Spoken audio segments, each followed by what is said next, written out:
Nghiêng tay lên là đi mà. Đấy, đỡ. Chốc chậu. Ok.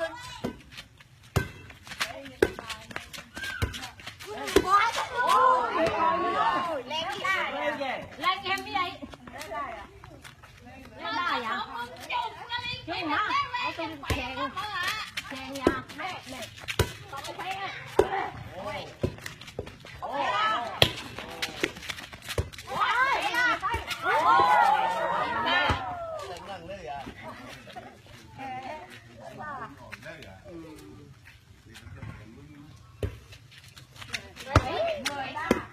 Bà giơ tay lên tưởng bà có bữa này bà chưa một chai được vào. Đây. Nè. Nè. Đúng rồi. Đó. Nó béo chứ nghe. Tâm nhau. Nhìn phố mà nhỉ. Sáng thì mất cam béo gì thì không má hơn lại vậy đó. Đó. Này lên đi. Đó. Đi qua bà chơi nó bà đó. Cũng cứ nó bà đấy.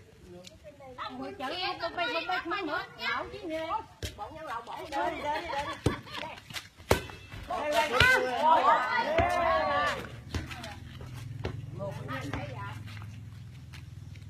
Lai nó lông mày cho bà. Ba.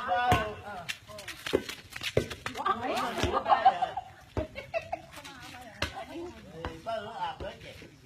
Riu. Không chúa bò á. Nó tao mấy cái bôi phụ như vậy. Quá. Bà. Hơn hành một tí xong luôn. Nói. Vừa nó thằng ngại. Béo đó. Dạo bóng đó.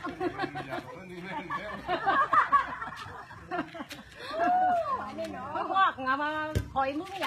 Bà đỡ đi. Này là này. Thôi. Bà nói một cái lắm rồi đó chứ. Ê, cái ai cuối bà. Chậu ba.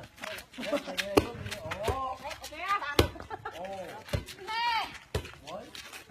Đây đi đâu? Đây đã lát neo đây. Đó.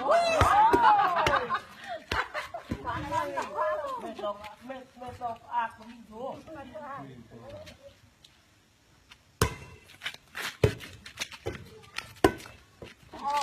Bên này. Ba ơi. Nè. Ở bên này. Ông đó. Ông này. Nè. Ủa. Con